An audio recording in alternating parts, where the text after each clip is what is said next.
Если мы хотим глубоко разбираться в коде, стать хорошим веб-кодером, стать прекрасным программистом-инженером, то нажмете начать движение. А теперь почему это надо делать? Итак, разберем по пунктам. От проблемы к теории. Для новичка изначально учимся читать код, читать и понимать. На это направлено примерно 400 вопросов, 7000 строк кода. Придем к тому, что мы сможем понимать и читать любой код. Это уже хорошо. Мы работаем постоянно с реальными проектами. Каждый ученик пишет свой код. В данном случае парень, это, наверное, 15-я, может больше правка, где мы пишем код. И этот код идет в корзину. То есть мы добились до этого, что начали писать правильно, но зашли в тупик, что сделали очень много менеджеров. Сейчас мы изменили подход, я его попросил включить метаклассы.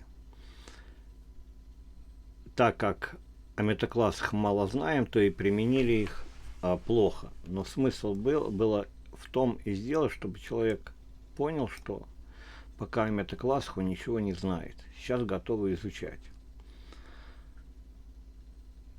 Самое главное здесь в этом коде это то, что это плохой код. И это главное не бояться ошибиться, потому что это прекрасный для нас инструмент, который мы потом с пониманием исправим опять правильно. Постоянный возврат к одним и тем же вещам, ссылка и так далее, неважно на каком этапе. Это дает понимание и закрепление.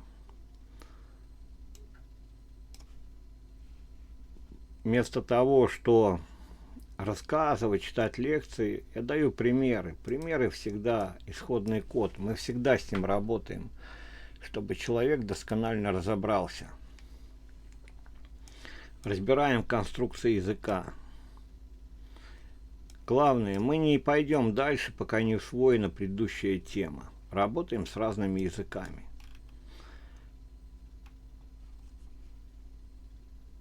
Мы можем лекции читать, чего-то там практиковать, не даст это ничего. Надо исследовать всегда проблему в исходном коде. Готовые примеры вообще никуда не ведут.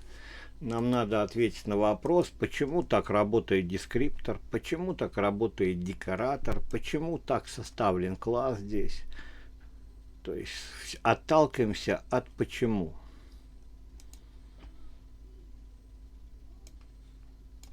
Преподаватель всегда должен только направлять. Я задаю вопросы, чтобы ученик делал следующий шаг. Ориентация на архитектуру и паттерны. Я сказал, какая правка, нам надо просто написать правильную архитектуру. Правильная архитектура подразумевает, что при использовании приложения нам не нужно будет залазить и исправлять основной код. Приложение будет делать все, что задумано, гарантированно правильно, безопасно все. В данном приложении, которое написано, так не получится. Максимум работы с постоянным кодом. Максимум. Начать движение, выбираем план и вперед. Все получится.